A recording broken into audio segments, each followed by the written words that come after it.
Experts also say more than 24 million Americans suffer from an eating disorder. This time of year, it's especially important to know how to identify if a family member or friend could possibly be struggling with this illness.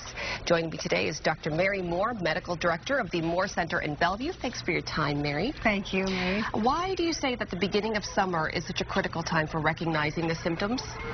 It's a difficult time for majority of our patients. It's very difficult for them to hide their bodies, and they feel very vulnerable.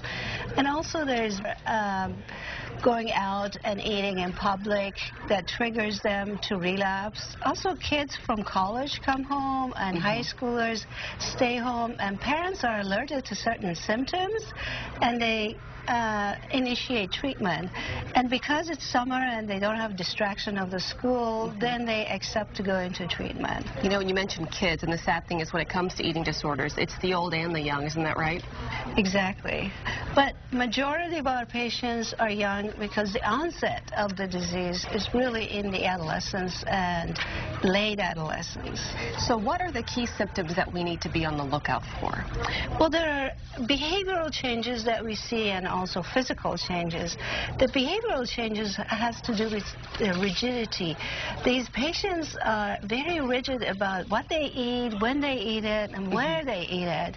And also, they have some ritualistic behavior around food.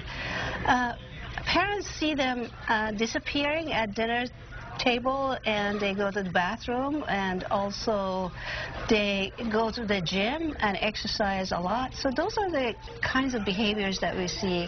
And then there are physical changes like losing weight or gaining a lot of weight in a short period of time and being tired and worn out. So this is a very sensitive topic. So as a parent, if you suspect perhaps your child or loved one is suffering from this illness, what is the best way to approach them? And once you do that, how do you treat the illness?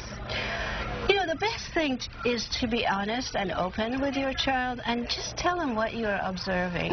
And then go online or get education and find out from your family doctor where to go, or call the Moore Center. We are a resource for you. And after you have all the education, you sit down with your child and say, okay, these are your options, and I want you to take option. And bottom line, there is help out there. There is help. Dr. Mary Moore, thank you so much for being here. It's a very important topic. For more information, just go to our website, KOMOnews.com, and click on KOMO.